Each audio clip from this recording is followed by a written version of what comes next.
that we just lost that in the early 20th century.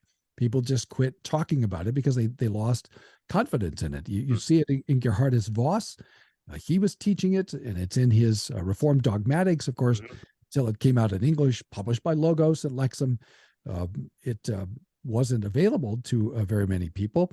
I found it in G.H. Kirsten's Dogmatics in the mid 20th century, and in a few other places, but in lots of and Berkhoff did it, but in a lot of other writers, it was either ignored or it was consciously rejected.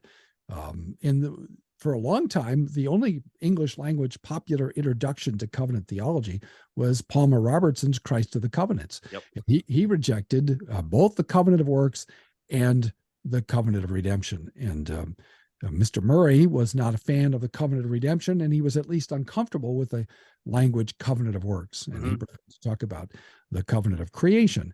And so there were important influences in confessional and conservative Reformed theology in the 20th century that were really either uncomfortable with it or disagreed with it. And I know my teacher, Bob Strimple, was opposed to the idea of the covenant of redemption, pre-temporal covenant of redemption. So we didn't get it. That I'm confident of that. So I think the only place I might have heard it was from Meredith Klein. He was teaching, and when I had Bob Strimple, now he later came to teach the covenant of works, but he wasn't teaching it when I had it in the early 80s. But so I got it from Meredith.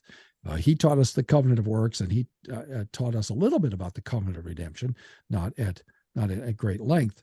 So lots of writers, rejected it, pushed back against it, and so it was not in good shape. When David and I did this article, it was one of the first things that had been done for a long time. Now, since that time, there's a lot of literature on it.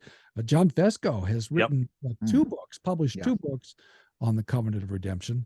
And I interviewed him back on the Office Hours podcast. Did a couple of interviews with him on those. If the listener cares to look those up, you can find them on the Westminster website on wscal.edu /office hours, or you can find them on the Heidel blog or find links to them at heidelblog.net /office hours.